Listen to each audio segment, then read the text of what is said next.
میرے نبی کریم علیہ الصلوۃ والسلام کی صفائی کا، نفاست کا، حضور کے حسن کا، ظاہری حسن کا جو اللہ نے دیا تھا، اس کا حال یہ ہے کہ رب فرماتا ہے وَالضُّحَىٰ وَاللَّيْلِ إِذَا سَجَىٰ، محبوب تیرے چمکتے ہوئے چہرے کی بھی قسم ہو، اور جب اس کے گرد زلفیں چھا جاتی ہیں مجھے اس کی بھی قسم ہو۔ اور حضرت عبداللہ بن رواحہ نبی پاک کے صحابی ہیں، وہ فرماتے ہیں کہ حضور کوئی معجزہ نہ دکھاتے، نہ چاند توڑتے، نہ ڈوبا سورج موڑتے، نہ درختوں سے کلمہ پڑھواتے، کوئی معجزہ نہ دکھاتے، پھر بھی نبی پاک کا چہرہ اتنا خوبصورت تھا کہ لوگوں نے دیکھتے جانا تھا اور کلمہ پڑھتے جانا تھا۔ یہ حضور علیہ السلام کے ظاہری حسن کا حال تھا، لیکن اس کے باوجود اللہ کے محبوب آئینے کے سامنے کھڑے ہو کے کنگھی فرماتے تھے، تیل استعمال فرماتے تھے۔ اللہ کے محبوب علیہ السلام اپنے بالوں کے درمیان سے مانگ نکالتے تھے، آدھے بال ایک طرف ہوتے تھے، آدھے ایک طرف ہوتے تھے، اور صحابہ فرماتے ہیں کئی دفعہ حضور امامہ اتارتے تو ان بالوں کے بیچ جو خوشبو لگی ہوتی اس کا رنگ بھی ہم دیکھا کرتے۔ حضور صاف لباس پسند کرتے تھے۔ ایک شخص کو حضور نے دیکھا، اس نے میلے کچیلے کپڑے پہنے، تو حضور نے ٹھنڈی آہ بھری، فرمایا کاش یہ دھو کے کپڑے پہنتا۔ ایک شخص کو دیکھا بال بکھرے ہیں، کنگھی نہیں کی، تو حضور فرمانے لگے کاش یہ کنگھی کر لیتا۔ نفاست پسند آدمی پہ نا بوجھ بنتا ہے۔ جو آدمی، آپ کو پتہ ہے کہ امام شافعی تو فرماتے ہیں جمعے والے دن غسل کرنا واجب ہے، مت غسل نہ کرے تو جمعہ ہی نہیں ہوگا۔ اگرچہ ہمارے امام صاحب کے نزدیک سنت ہے۔ یہ سنت کب بنا؟ ایک دن نہ بہت سارے لوگ اپنے اپنے کام سے اٹھے مسجد میں آ گئے، مسجد نبوی میں۔ کوئی کسان تھا تو کھیت سے اٹھ کے آ گیا، کوئی مزدور تھا تو مزدوری سے اٹھ کے آ گیا۔ تو مسجد میں جب بہت سارے لوگ جمع ہوئے نا، تو بعض لوگوں کو دقت محسوس ہوئی، تو رسول کریم علیہ السلام نے فرمایا کتنا ہی اچھا ہو کہ تم جمعے والے دن نہا کے آیا کرو۔ بس وہ صحابہ کا مزاج ہمارے والا نہیں تھا کہ تفصیل بتائیں، حکمت بتائیں، ملے گا کیا، ثواب کتنا، نہ نہائیں تو گناہ، یہ کوئی نہیں۔ حضور نے کہا کہ نہا کے آؤ تو کتنا ہی اچھا ہے۔ پھر کسی صحابی نے کبھی بھی بغیر غسل کیے جمعہ ادا ہی نہیں کیا۔ کسی نے بغیر غسل کے کبھی جمعہ ادا ہی نہیں کیا نا۔ اسلام بڑا خوبصورت دین ہے۔ حضور نے فرمایا جو کچا پیاز کھائے وہ مسجد نہ آئے، پہلے مسواک کرے، دانت صاف کرے، پھر آئے۔ نبی پاک صلی اللہ علیہ وسلم نے فرمایا جو کچی مولی کھائے مسجد نہ آئے۔ مولی کھانا جائز ہے، پیاز کھانا جائز ہے، لیکن منہ سے بدبو آتی ہے۔ نبی پاک علیہ السلام کا ظاہری حسن کیا بات ہے۔ میلاد مبارکہ میں نبی پاک علیہ السلام کی جو چیز بڑی کھل کے واضح ہوتی ہے وہ رسول اللہ کا حسن و جمال ہے۔ آپ کی والدہ سیدہ طیبہ طاہرہ حضرت سیدہ آمنہ رضی اللہ تعالیٰ، اماں جی کہتی ہیں کہ میرے محبوب جب میرے بطن اقدس میں آئے تو جو تکالیف عورتوں کو ہوتی ہے مجھے ان میں سے کوئی تکلیف بھی نہیں ہوئی، اور اماں جی کہتی ہیں مجھے کبھی کوئی ثقل، کوئی بوجھ محسوس نہیں ہوا، اور فرماتی ہیں کہ جو ولادت کے وقت لوگوں کو، عورتوں کو تکلیف ہوتی ہے مجھے وہ بھی نہیں ہوئی، اور فرماتی ہیں کہ نبی کریم علیہ السلام پیدا ہوئے تو ہمیں حضور علیہ السلام کی ناف کو کاٹنا نہیں پڑا، ناف بریدہ پیدا ہوئے، ختنہ شدہ پیدا ہوئے۔ آپ کو پتہ ہے عورتیں غسل دیتی ہیں بچے کو پیدا ہونے کے بعد، لیکن میرے محبوب نے سجدہ ہی کر لیا پیدا ہوتے ہی، امتی امتی کہتے ہوئے پیدا ہوئے۔ حق نے فرمایا کہ بخشا الصلاۃ والسلام، اور پہلے سجدے پر روز ازل سے درود۔ میرے امام فاضل بریلوی کا جو انداز تکلم ہے نا، اس کی بھی حد ہی کوئی نہیں، کوئی حد ہی نہیں، کہاں تک ان کی محبت جاتی۔ کہنے لگے پہلے سجدے پہ روز ازل سے درود، یادگاری یہ امت پہ لاکھوں سلام، یادگاری یہ امت پہ لاکھوں سلام۔ بتائیے بغیر وضو کے، بغیر غسل کے سجدہ ہو جاتا ہے؟ تو حضور نے سجدہ کر کے بتایا کہ اللہ نے مجھے پاک صاف پیدا کیا ہے۔ نبی پاک صلی اللہ علیہ وسلم کی والدہ نے جب یہ باتیں ارشاد فرمائیں تو لوگوں نے پوچھا ان سے کہ اماں جی پھر آپ ایک جملے میں بتائیں کہ ماجرا سارا کیا تھا، آخر ایک ولادت تو ہوئی نا، آپ کے وجود اطہر سے ایک بچہ تو نکلا، تو یہ کیا تھا؟ تو سیدہ آمنہ فرمانے لگی خرج منی نور، بس میرے وجود سے ایک نور نکلا ہے، بس میرے وجود سے ایک، اور روشنی آتی جاتی ہے تو کسی کو تکلیف نہیں دیتی، ایک نور نکلا۔ میرے رسول کریم علیہ السلام کو ظاہری حسن بھی کمال دیا، اور پھر حضور کی نفاست پسندی، صفائی پسندی۔ نبی پاک جب بات کرتے تھے نا تو حضور کے دانتوں سے نور نکلتا تھا، اس کے باوجود حضور ہر وضو کے لیے مسواک کرتے۔ میں نے ہر نماز کے لیے نہیں کہا، میں اپنے لفظوں کا ذمہ دار ہوں۔ کس کے لیے بولے آپ حضرات؟ ہر وضو کے لیے، یعنی اگر نبی پاک نے وضو نماز کے لیے کیا تب بھی مسواک کی، اور اگر قرآن شریف کی تلاوت کے لیے کیا تو پھر بھی مسواک کی، کسی اور موقع کے لیے وضو فرمایا تو پھر بھی مسواک کی۔ اور سیدہ عائشہ فرماتی ہے جب بھی حضور گھر سے نکلنے لگتے پہلے مسواک فرماتے، حالانکہ رسول پاک کے دندان اقدس تو نور والے تھے، ضرورت ہی نہیں تھی۔ ہماری تعلیم کے لیے نفاست پسندی. ایک بات میں نے شروع کرنی ہے پر آپ نے ناراض نہیں ہونا، پہلے وعدہ کر لیں. جڑے نہیں بولے انہوں نے کی ارادہ ہے ہو جانا ہے. چلو ہو جائے جی، کوئی گل نہیں، خیر ہے، ہو جائیں آپ ناراض. نبی پاک نے بڑی مونچھیں نہیں پسند کی، حضور کو اچھی نہیں لگتی تھی. ایک بات پوچھتا ہوں آپ سے، یہ درد دل ہے میرا اور صرف سمجھانے کے لیے عرض کر رہا ہوں، کوئی تنقید نہیں. اللہ تعالیٰ مجھے نیت کا وضو عطا کرے. ایک بات بتانا، اگر بہو کھانا پکا کے لائے اور سالن سے بال نکل آئے تو پھر اس کا کیا حال ہوتا ہے؟ کئی تو بوڑھے پلیٹ اٹھا کے دیوار میں مارتے ہیں، ایسا ہی ہوتا ہے نا، یہ کیا ہے؟ اور اگر کبھی روٹی سے نکل آئے تو بیوی صاحبہ کا کیا حال ہوتا ہے؟ یہ کوئی طریقہ ہے کھانا پکانے کا؟ اور اللہ تعالیٰ معاف کرے، اگر کبھی ہوٹل میں چلے جائیں امیر لوگ 15,000 کا ڈنر کرنے، تو وہاں کسی سالن کی پلیٹ سے بال نکل آئے تو پھر تو پیسے کیا دینے ہیں، پھر تو ان کو اور جرمانہ ہو جاتا ہے. یہ تو سارے بال نکل آئے تو مشکل. اور ویسے بھی جو نفاست ہے نا طبیعت کی، اس پر بوجھ بنتا ہے، بال کھانے میں ہو آٹے میں ہو تو بوجھ بنتا ہے. تو بڑی مونچھوں والا دوست بھائی بزرگ جب پانی پیے گا تو بال پانی میں جائیں گے کہ نہیں جائیں گے؟ حکیم اور ڈاکٹر کہتے ہیں کہ کینسر کے مرض کا خطرہ ہے. اب باقی بھی راضی نہ ہو، حضور نے بڑی مونچھیں بھی پسند نہیں کی اور چھوٹی داڑھی بھی پسند نہیں کی. حضور نے فرمایا داڑیاں بڑھاؤ، مونچھوں کو پست کرو، مشرکین کی مخالفت کرو. اور ایک مقام پہ رسول پاک علیہ السلام نے یہاں تک فرمایا کہ جو مونچھیں پست نہیں کرتا وہ ہم میں سے ہے ہی نہیں. نے سخت لفظ. ایک صحابی تھے، آپ یقین کریں نا، کئی دفعہ دوستوں کو کہنا پڑتا ہے اور کئی دفعہ نا مجھے محسوس ہوتا ہے کہ یار ہم روز ہی کہتے ہیں، لیکن کہتے پتہ کیوں ہے کہ بوجھ بنتا ہے وہ بندہ جو اس طرح کی تباہ کے ساتھ آتا ہے، جو حضور نے پسند نہیں کیا. ایک شخص نبی پاک کے سامنے آیا، قاضی عبدالدائم دائم صاحب نے لکھا ہے، بڑی خوبصورت بات لکھی ہے. کہنے لگے حضور کے سامنے وہ اکثر آیا کرتا تھا تو مونچھیں بڑی تھیں، حالانکہ داڑھی بھی بڑی تھی، مونچھیں بھی بڑی تھی. 2-4 دفعہ حضور نے باتوں باتوں میں تحت اللفظ سمجھایا. کچھ بندے نہیں سمجھتے، تحت اللفظ سمجھاؤ یا بڑا کھول کھول کے سمجھاؤ پر بات سمجھنے کو تیار نہیں ہوتے. پتہ نہیں کیا ایسا حسن ہے بھئی، جو حسن نبی پاک نے پسند نہیں کیا وہ کبھی حسن ہو سکتا ہے، کبھی خوبصورتی ہو سکتی ہے. وہ کسی کا ذاتی کلچر تو ہو سکتا ہے پر دین کی تہذیب نہیں. نبی کریم علیہ السلام نے کئی دفعہ سمجھایا تو ان کی سمجھ میں بات نہ آئی. ایک دن وہ بیٹھے ہوئے تو حضور نے ایک صحابی سے فرمایا کینچی لاؤ. کہنے لگے میں سمجھ گیا کہ میرے ساتھ کچھ ہونے لگا ہے. ساتھ ہی حضور نے فرمایا ایک مسواک بھی لانا. کہنے لگے میں نے کہا بچت ہو گئی، میرے تو دانت صاف ہے. تو یہ شاید اس کی بات ہونے لگی ہے جس کے دانت بھی ٹھیک نہیں. دونوں چیزیں جب آ گئی نا تو حضور اٹھے اور نبی پاک نے مسواک ان کے ہونٹوں پہ رکھی. اسی سے آبی ہونٹوں کے اوپر مسواک رکھ کے تو اوپر سے حضور نے مونچھیں کاٹ دی. فرمایا یہ نہ ایسا کرو، یہ چیز مجھے پسند نہیں ہے. حضور نے نفاست پسندی کو. اب تو اللہ تعالیٰ خیر کرے ملانگا آ گئے مارکیٹ میں، ملانگ درویشی فقیری، ان کے پاس رش بھی زیادہ ہے، ان کے درباروں پہ بھی رش زیادہ ہے. ہاں جی، کہتے ہیں حضرت صاحب درویش آدمی ہے. بھئی روٹی تو پورے ٹائم پہ کھاتا ہے، مونچھیں کٹوانے میں ہی درویش ہو گیا ہے. نہ بال کٹواتا ہے نہ مونچھیں کٹواتا ہے. یہ گرو نانک کی تعلیمات ہیں، یہ نبی پاک کی تعلیم نہیں. وجود کا کوئی بال نہ کٹوانا یہ سکھوں کا طریقہ ہے. مسلمانوں کا یہ انداز، یہ کدھر کی فقیری ہے؟ دین کوئی غلاظتوں والا معاذ اللہ کہ بابا کپڑے نہیں بدلتا، بابا غسل نہیں کرتا، بابا بال نہیں کٹواتا. بابا ہے پاگل ہے. قطعی طور پر کوئی فقیری نہیں. فقیری صرف وہ ہے جو میرے نبی نے کیا ہے صلی اللہ تعالی. اس منبر پر بیٹھنا فقیری ہے چونکہ حضور ہر جمعے بیٹھا کرتے تھے. مصلی پہ نماز پڑھانا فقیری ہے چونکہ حضور ہر جمعے ہر 5 نمازوں کی حضور امامت فرماتے. دین کی تبلیغ کرنا فقیری ہے جو میرے نبی پاک کیا کرتے. خلاف پیغمبر کسے راہ گزیر، وہ فقیری نہیں، وہ تماش بھی نہیں ہے، لوٹنے کا طریقہ ہے. اس کے علاوہ کوئی سٹائل نہیں. فقیری صرف وہ ہے جو رستہ میرے رسول پاک نے ہمیں عطا فرمایا، اس سے ہٹ کر کوئی فقر نہیں. میری بات کی سمجھ آ گئی آپ حضرات کو؟ نبی پاک علیہ السلام صاف لباس، اچھے کپڑے، اجلا انداز.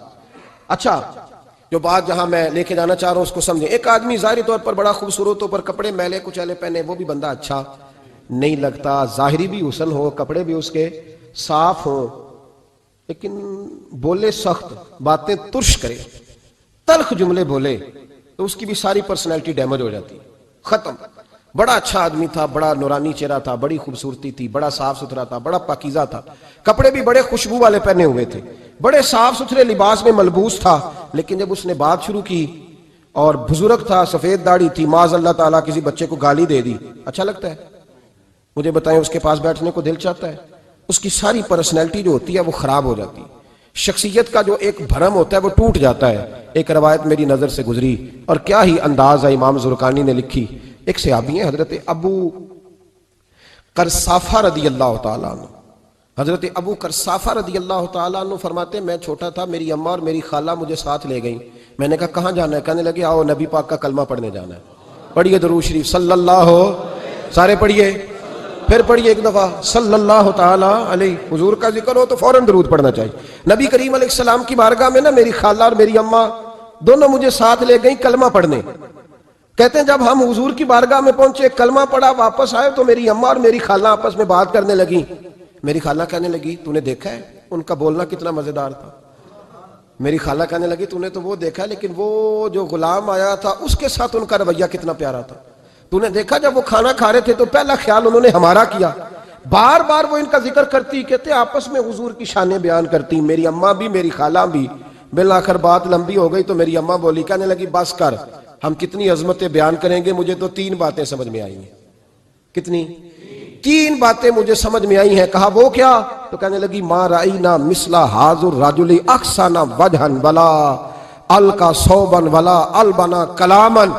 کہنے لگی مجھے تو 3 باتیں سمجھ میں آئی ہیں کہ نہ اتنا خوبصورت چہرے والا کوئی شخص دیکھا ہے، اور نہ اتنے صاف کپڑوں والا کو دیکھا ہے، اور نہ ہی اتنی میٹھی بولی بولنے والا کوئی دیکھا ہے۔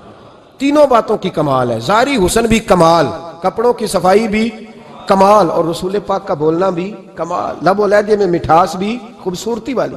یہ اصل حسن ہے کہ ظاہراً بھی انسان بڑا منزہ ہو، باطناً بھی بڑا صاف ستھرا ہو۔ میرے رسول پاک علیہ السلام کا طریقہ مبارکہ پتہ کیا تھا؟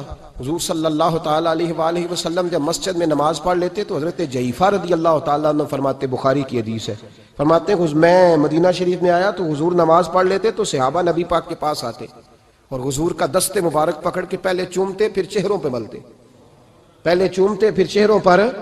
نبی پاک کے صحابہ حضور کے قدم بھی چوما کرتے، قدموں میں جھکا کرتے تھے۔ یہ تو بھائی اس وقت پتہ چلتا ہے جب کسی سے پیار ہو جاتا ہے، جب کسی بندے سے۔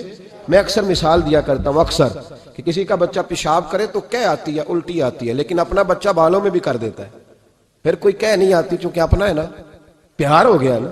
اب وہ کیفیت جب کسی سے محبت ہو جاتی ہے نا تو کچھ چیزیں صرف سمجھنے کی نہیں، کچھ چیزیں ایسی ہوتی ہیں جو محسوس کرنے والی ہوتی۔ اس نے کہا تھا عشق ایک ڈھونگ ہے، میں نے کہا تجھے عشق ہو خدا کرے، پھر کوئی تجھے اس سے جدا کرے، تو اسے تسبیحوں پہ پڑھا کرے، تو اسی کا نام جپا کرے، تو گلی گلی پھرا کرے، پھر میں کہوں کہ عشق ایک ڈھونگ ہے اور تو نہیں کہا کرے، پھر میں کہوں کہ عشق ایک ڈھونگ ہے اور تو۔ اس نے کہا تھا عشق ایک ڈھونگ ہے تو میں نے کہا تجھے عشق ہو خدا کرے۔ بھائی یاد رکھو جب انسان کو محبت ہوتی ہے تو پھر اس کے انداز بدل جاتے ہیں، اس کے طور طریقے تبدیل ہو جاتے ہیں۔ وہ میں اکثر ایک بات کہا کرتا ہوں، میں کہتا ہوں بچہ باہر سے برگر کھا کے آ جاتا ہے رات کو، اماں کہتی بیٹے روٹی کھا لو، کہنا تو گوبھی پکائی میں نہیں کھانی، حالانکہ برگر کھا آیا ہے، دور سے کھا آیا ہے، تو اماں اس کو کہتی ہے پھر میں سویاں نہ بنا دوں تھوڑی سی اپنے بیٹے کو، فٹافٹ چاول نہ تجھے ابال دوں، ساتھ میں باریک دال بنا دیتی ہوں، کہتا نہیں میری مرضی کا پکاتے ہی نہیں، میں نے نہیں کھانا۔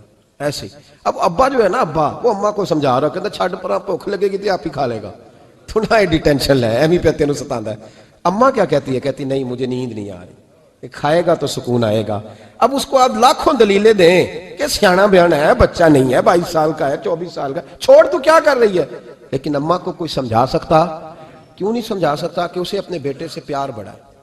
وہ کیا کرے، وہ مجبور ہے، اس کے دل کی کیفیت اس طرح کی ہے کہ کوئی دنیا کی طاقت اسے سمجھا سکتی، سوال ہی نہیں پیدا ہوتا کوئی اسے سمجھا سکے۔ یہ ممکن کیسے ہو، کیسے سکتا ہے؟ یہ محبت ہے۔ میرے رسول پاک علیہ السلام کے صحابی حضرت جعفر فرماتے ہیں میں حضور کی بارگاہ میں آیا تو صحابہ کیا کرتے؟ نبی پاک کا دست مبارک پکڑتے، پہلے چومتے پھر چہرے پہ ملتے، بخاری ہے۔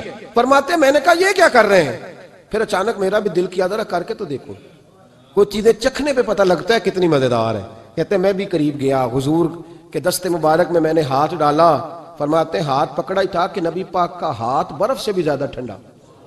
فرماتے ہیں پھر میں نے پکڑ کے چہرے پہ ملا تو کستوری سے زیادہ خوشبو آ رہی تھی دست مبارک۔ فرماتے ہیں اب میرا چھوڑنے کو دل ہی نہیں کر رہا تھا، اب میری طبیعت نہیں مان رہی تھی۔ میرے نبی کریم علیہ السلام اللہ کی دلیل ہیں، ہر پاکیزگی، ہر حسن، ہر کیف اللہ نے اپنے رسول کو عطا فرمایا۔ دنیا کی جتنی غلاظتیں تھیں جب کوئی حضور کے قریب جاتا تھا تو ساری غلاظتیں دور ہو جاتی۔ کما ارسلنا فیکم رسولا منکم یتلو علیکم آیاتنا ویزکیکم، اللہ فرماتے ہیں میرے محبوب تم پر میری آیتیں پڑھیں گے اور تمہیں پاک فرما دیں گے، تمہاری ساری ناپاکیاں نبی پاک دور کر دے، ہر غلاظت تم سے دور ہٹ جائے۔ ایک صحابی ہیں حضرت شیبہ بن عثمان رضی اللہ تعالی عنہ، وہ کہتے ہیں میرے والد کو اور میرے چچا کو مسلمانوں نے احد میں قتل کر دیا تھا، میرے دل میں بڑا غصہ تھا، بڑا جلال تھا کہ کبھی مجھے موقع ملے تو میں بدلہ لوں گا۔ کہتے ہیں فتح مکہ کے بعد نبی پاک علیہ السلام حوازن کی جنگ کے لیے نکلے، مجھے پتا چلا حضور جا رہے ہیں، تو میرے اندر شعلے بھڑک رہے تھے انتقام کے۔ روز میں منصوبہ بندی کرتا، پلاننگ کرتا کہ کسی طریقے سے میں ان تک پہنچوں گا اور بدلہ لوں گا۔ کہتے ہیں نبی کریم علیہ السلام نہ حوازن کے لیے پہنچ چکے تھے، فرماتے میں بھی جنگ میں جا کے شریک ہو گیا، اور میں نے طریقہ اس طرح کا اختیار کیا کہ کسی طریقے میں حضور تک پہنچ جاؤں۔ سمجھ آ رہی ہے میری بات کی؟ نبی کریم علیہ السلام تک کسی طریقے پہنچ جاؤں۔ فرماتے ہیں لڑتے لڑتے، لڑائی کے دو طریقے ہوتے تھے، کبھی تو ایسے ہوتا تھا کہ ایک دو آدمی مل کے آپس میں لڑتے تھے، پھر گمسان کا رن پڑتا تھا، گھمبیر ہو جاتی تھی جنگ، سمجھ نہیں آتی تھی تیر کہاں سے آیا، نیزہ کہاں سے آیا۔ فرماتے جب گمسان کا رن پڑا نا، مجھے موقع مل گیا، میں حضور کے قریب پہنچ گیا۔ حضرت شیبہ بن عثمان رضی اللہ تعالیٰ عنہ کہتے جب میں پہنچ گیا تو میں نے نا دیکھا کہ اب حضور کے قریب لوگ نہیں ہیں۔ فرماتے میں نے نا فوراً تلوار اٹھائی، تلوار اٹھا کے میں حضور کو معاذ اللہ شہید کرنے ہی لگا تھا کہ ایک نور چمکا حضور کے سامنے۔ پڑھیے درود صلی اللہ علیہ وسلم۔ کہتے ایک نور چمکا، اتنی تیزی تھی اس نور میں کہ میری آنکھیں بند ہو گئی، میرے ہاتھ سے تلوار گر گئی، آنکھیں چندھیا گئی میری۔ فرماتے تلوار میرے ہاتھ سے چھوٹ گئی۔ اب جب وہ روشنی مدھم ہوئی نا تو میں نے دیکھا نبی پاک سامنے کھڑے مسکرا رہے ہیں۔ میں نے کر دیا، آپ نے سن لی، ذرا دیکھو تو صحیح، جو تلوار لہرائے اسے دیکھ کے بھی کبھی کو مسکرایا ہے؟ جس نے تلوار ہی لہرا دی، جو شہید کرنے ہی لگا تھا، پہنچ گیا تھا۔ لیکن یہ اخلاق میرے رسول پاک کا ہے صلی اللہ اعلیٰ حضرت فاضل بریلوی کا ایک شعر میں نے پڑھا۔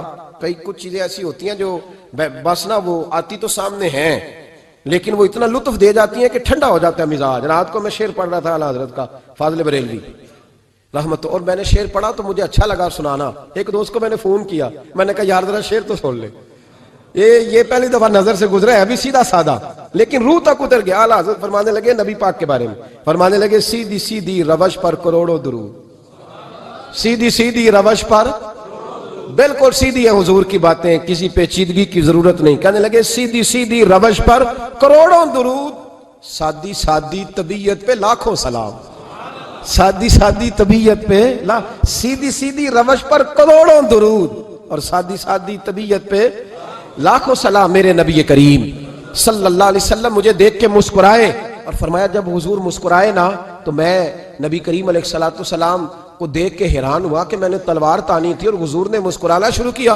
فرماتے اب حضور نے مجھے بلایا، آواز کے ساتھ نہیں بلایا، حضور نے اشارہ کیا یوں کر کے، فرمایا ادھر آؤ نا۔ فرماتے مجھے اب یہ بھی سمجھ نہیں آئی کہ کس نے مجھے اٹھا کے حضور کے قریب کر دیا۔ فرماتے میں نبی کریم کے قریب گیا تو حضور نے میرے دل پر 3 تھپکیاں دی۔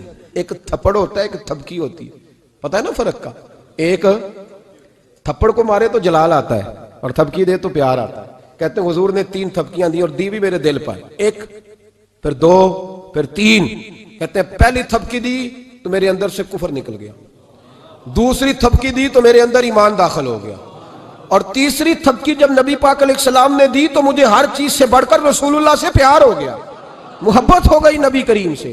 آپ فرماتے ہیں اب حضور نے نا فوراً میرے ہاتھ میں تلوار تھمائی، فرمایا پہلے تو ہمارے خلاف لڑ رہا تھا، تلوار پکڑ، اب ہماری طرف سے لڑ، تلوار پکڑ اور لڑ۔ آپ فرماتے ہیں میں اتنا لڑا کہ جو حضور کا دشمن سامنے آتا میں گلا کاٹ دیتا، جو آتا میں اس کے ٹکڑے کر دیتا۔ فرماتے ہیں پہلے میں باپ کا بدلہ لینے آیا تھا اور اب میرا یہ حال ہے کہ اگر میرا باپ بھی سامنے آئے گا تو میں اس کا بھی گلا کاٹ دوں گا، لیکن حضور کے قریب کسی کو جانے نہیں دوں گا۔ حضرت شیبہ بن عثمان کہتے ہیں جنگ ختم ہو گئی، حضور خیمے میں گئے، میں بھی گیا، اب نبی پاک لوگوں سے باتیں کر رہے ہیں، حضور لوگوں سے باتیں کر رہے ہیں، میں ایک کونے میں بیٹھا سوچ رہا ہوں کہ میں تو بدلہ لینے آیا تھا، یہ میرے ساتھ ہوا کیا؟ حضور لوگوں سے باتیں کرتے جا رہے ہیں، میں سوچتا جا رہا ہوں کہ میں تو انتقام لینے آیا، یہ کیا معاملہ ہوا؟ کہتے ہیں محبوب نے اچانک میری طرف نظر اٹھائی اور فرمانے لگے شیبہ ایک ارادہ تو نے کیا تھا جو غلط تھا، اور ایک ارادہ میرے رب نے کیا ہے اور تیرے اوپر فضل فرما دیا ہے۔ فرماتے حضور نے اب مجھ سے فرمایا کوئی خواہش ہو تو بتاؤ، مانگ لو کچھ مانگنا ہے تو۔ میں نے عرض کی یا رسول اللہ میری بخشش کی دعا کر دیں، بڑا میرا خوفناک ماضی ہے، میں اسلام کا بڑا دشمن رہا ہوں، حضور دعا کر دیں یاد ماضی عذاب ہے یا رب، چھین لے مجھ سے حافظہ میرا، یا رسول اللہ بڑے گناہ ہیں میرے، دعا کر دیں۔ کہتے ہیں میں نے دعا کے لیے کہا اور حضور پھر دوسرے لوگوں سے باتیں کرنے لگے، کبھی اس سے کبھی اس سے کبھی اس سے۔ میں سوچنے لگا کہ میری بات کا کوئی جواب ہی نہیں آیا۔ جب تو 3 بار میں نے سوچا تو میرے کریم نے پھر توجہ میری جانب کی اور فرمایا تو نے بخشش کی دعا کا کہا تھا، میں نے سن لیا ہے، رب کریم نے تیری بخشش فرما دی ہے، اللہ نے تجھے بخش دیا ہے، تیری خطائیں رب کریم نے معاف کر دی۔ نبی پاک کے دست مبارک کی برکت، رسول پاک۔ ایک صحابی تھے حضرت فرقد ان کا نام تھا رضی اللہ تعالی۔ پہلے نا میں جب گفتگو کیا کرتا تھا نا تو میں صحابہ کا نام نہیں لیتا تھا، میں کہتا تھا ایک صحابی فرماتے ہیں، چونکہ صحابہ کے نام مشکل تھے، لوگوں کو یاد نہیں رہتے۔ ایک دن میرے دل میں خیال آیا کہ نام لیں گے نہیں تو انہیں آئیں گے کیسے، چلو خود کسی کو یاد ہو جائے گا۔ تو مجھے اچھا لگا، پچھلی دفعہ میں نے حضرت ساسا بن ناجیہ کا نام لیا تو مجھ سے میرے دوستوں نے کہا ذرا لکھ کے دیں کیا نام تھا۔ مجھے خوشی ہوئی کہ یار اگر یہ لفظ کہے جائیں گے تو لوگوں کو دلچسپی ہوگی۔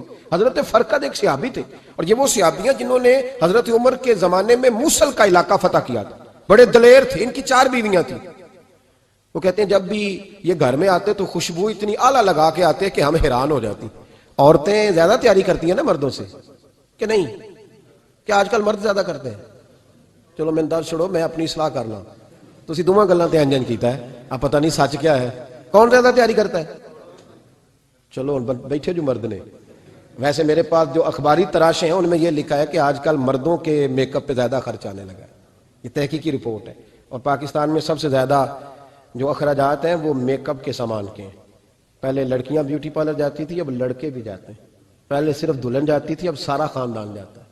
اللہ تعالیٰ معاف کرے۔ اس کے باوجود بڑی غربت ہے ملک میں، پریشانی بھی بڑی ہے، اس کے علاوہ ہمیں غریبوں کا درد ہے، اس کے باوجود ہم لوگوں کی مدد کرنا چاہتے ہیں۔ پتہ نہیں کیا ترجمہ کیا ہم نے غریب پروری کا، کیا معنی بنایا، اللہ ہی بہتر جانتا ہے کہ وہ چیزیں جن کی بالکل حاجت نہیں، بالکل ضرورت نہیں، ان پر لاکھوں لٹا کے کہتے ہیں وہ دیکھو بیچارے کو روٹی نہیں مل رہی۔ تو بھائی آپ مہربانی کرتے خالی کنگھی کر لیتے، باقی پیسے غریب کو دے دیتے۔ لیکن چلے معیار ہے نا ہمارا، اپنا معیار ہے، اس پر میں جاتا نہیں، بات نہیں کرتا۔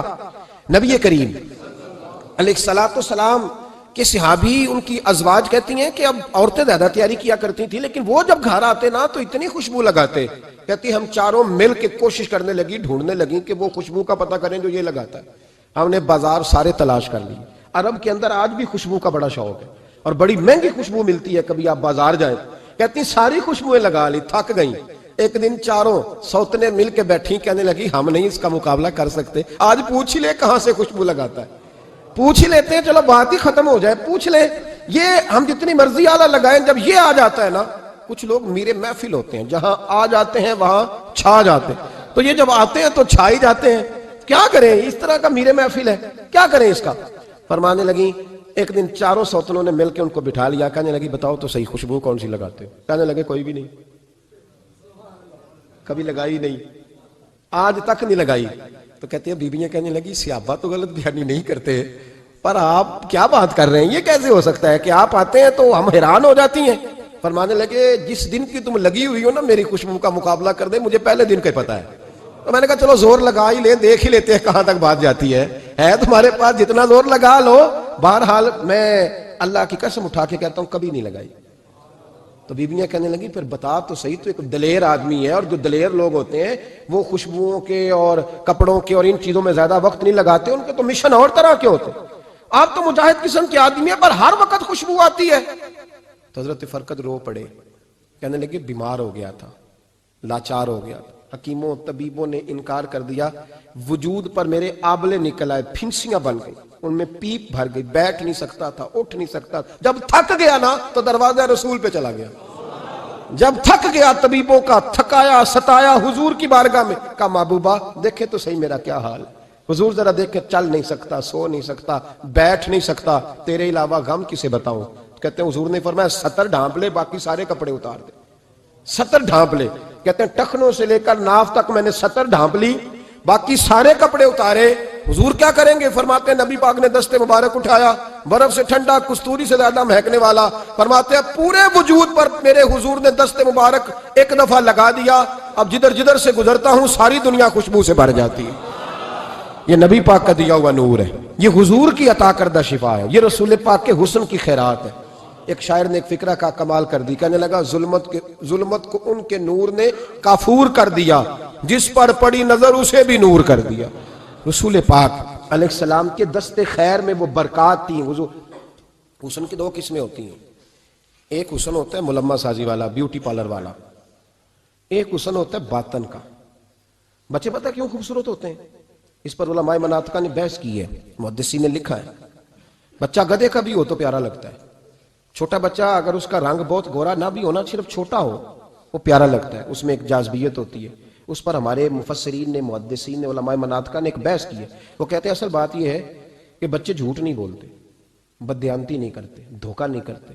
یہ جو اندر کی عیاریاں ہوتی ہیں نا، چہرہ بھی خطرناک کر دیتی ہیں، اور جب اندر حسن ہوتا ہے تو باہر بھی حسن ہی ہوتا ہے۔ بچے میں کوئی مکاری عیاری نہیں ہوتی، فساد نہیں ہوتا، نیت میں فطور نہیں ہوتا، کسی کو لوٹنے کا ارادہ نہیں، کسی کو شیشے میں اتارنے کا پروگرام نہیں بتاتا۔ بچہ چرب زبان نہیں ہوتا، اس کو طریقہ نہیں ہوتا، وہ لوگوں کو قائل کرنے کے ہر وقت دوڑتا نہیں، الٹی سیدھی گیمیں نہیں چلاتا، کیونکہ اندر حسن ہوتا ہے تو وہ حسن اس کے چہرے پر معصومیت بن کے آتا ہے۔ سمجھ آ رہی ہے میری بات کی؟ اس کی دلیل میرے رسول پاک علیہ السلام نے بخاری میں فرمایا اللہ کا ولی وہ ہے جس کا چہرہ دیکھو تو اللہ یاد آ جائے۔ اب یہاں یہ نہیں فرمایا گورا چٹا ہو، خوبصورت ہو، بس اس کے چہرے میں معصومیت ہوتی ہے، وہ سچا ہوتا ہے، وہ کھرا ہوتا ہے، اس کا حسن چہرے پہ آتا ہے۔ میرے رسول کریم علیہ السلام کا جو حسن تھا نا، وہ اندر کی صداقت کی روشنی تھی، وہ اندر کے کیف کا نور تھا جو حضور کے چہرے پر عیاں ہوتا تھا۔ اس لیے نبی پاک کا چہرہ جو تھا وہ آنکھیں چدھیاتا نہیں تھا، بلکہ آنکھوں کو اچھا لگتا تھا۔ شاہ عبد الرحیم صاحب محدث دہلوی شاہ ولی اللہ صاحب کے والد ہیں، اور ہمارے بر صغیر پاک و ہند میں جتنے بھی مسالک ہیں یہ سارے شاہ ولی اللہ صاحب کے شاگرد بنتے ہیں۔ وہ کہتے ہیں میرے ابا جی نے خواب دیکھا اور خواب میں انہیں رسول اللہ کا دیدار نصیب ہوا۔ تو نبی کریم علیہ السلام کی بارگاہ میں شاہ ولی اللہ صاحب کے ابا جی کہنے لگے حضور ایک بات بڑی اڑ گئی ہے میرے دل میں، بڑی، تو کتابوں سے جواب نہیں ملا، آج رب کریم نے موقع دیا ہے اس سوال کا جواب۔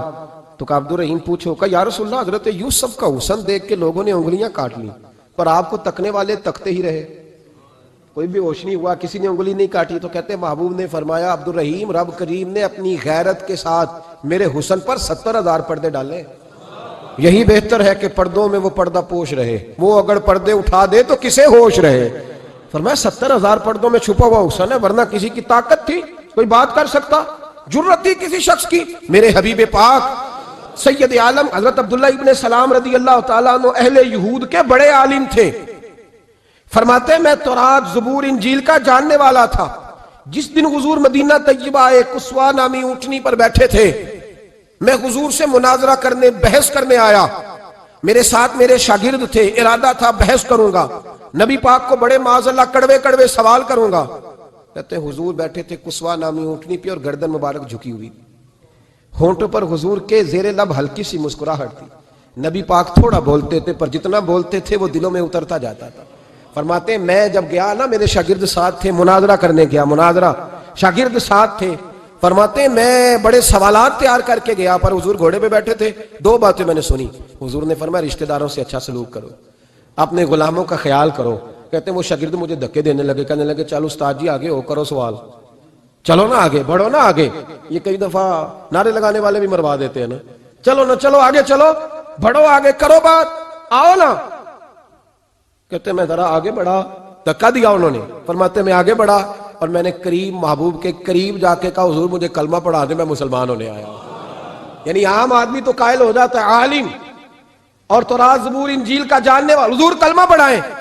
کہتے ہیں میں واپس آیا نا کلمہ پڑھ کے، تو شاگرد کہنے لگے استاد جی آپ تو مناظرہ کرنے آئے تھے، یہ کیا ہوا؟